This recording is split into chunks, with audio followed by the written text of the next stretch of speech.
In this lecture, we will discuss the stability of a simple linear system. A system is stable if every bounded input yields a bounded output. We call this statement as the bounded input, bounded output definition of stability. So let us summarize our definitions.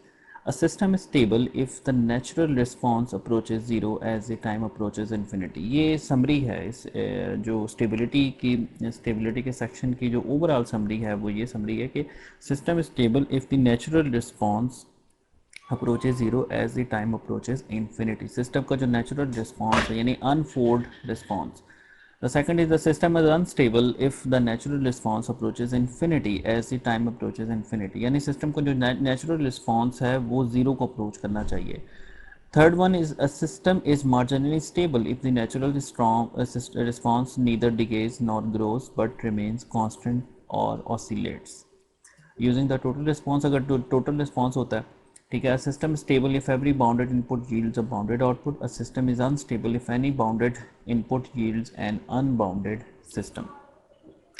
इसको simple terms में हम देखेंगे कि जो system का जो closed loop transfer function होता है उसके आप पोल्स निकाल लें. वो कैसे निकालेंगे? आपके जो क्लोज लूप ट्रांसफर फंक्शन में जो डिनोमिनेटर होता है उसको इक्वल टू ज़ीरो कर दें.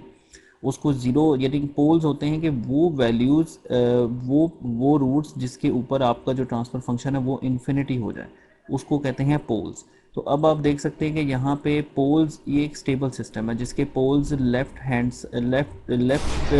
हाफ प्लेन के ऊपर लाई करते हैं. लेफ्ट हाफ प्लेन के ऊपर लाई कर रहे हैं इसलिए ये सिस्टम आपका स्टेबल नज़र आ रहा है.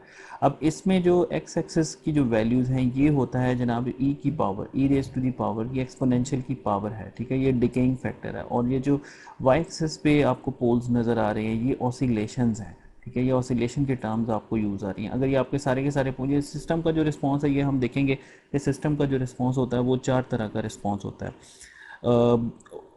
Over damped, under damped, critically damped और अनडैम्प्ड ठीक है. तो इसमें हम देखेंगे कि ये जो है बेसिकली ये आपका एक अंडर डैम्प्ड किस्म का रिस्पांस है जिसके अंदर आपको ऑसिलेशंस नज़र आ रही हैं लेकिन ये सिस्टम आपका स्टेबल है ठीक है. अब ये जो डायग्राम है इसमें आप देख रहे हैं कि आपके पोल्स राइट हाफ प्लेन पे आ रहे हैं.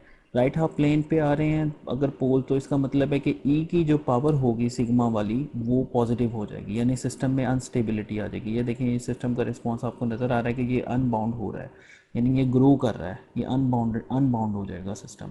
तो इसका मतलब है कि ये अनस्टेबल सिस्टम है. तो लिहाजा स्टेबल सिस्टम के जो पोल्स होते हैं वो लेफ़्ट हाफ प्लेन में होते हैं ठीक है. और जो अनस्टेबल सिस्टम्स के जो पोल हैं वो राइट हाफ प्लेन में होते हैं. तो ये एक बेसिक लीनियर सिस्टम्स की जो स्टेबिलिटी को डिटरमिन करने के लिए एनालॉग सिस्टम्स के अंदर.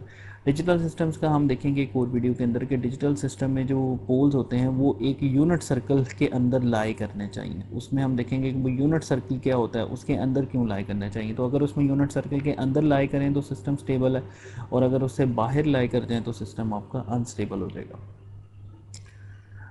Thank you very much for listening.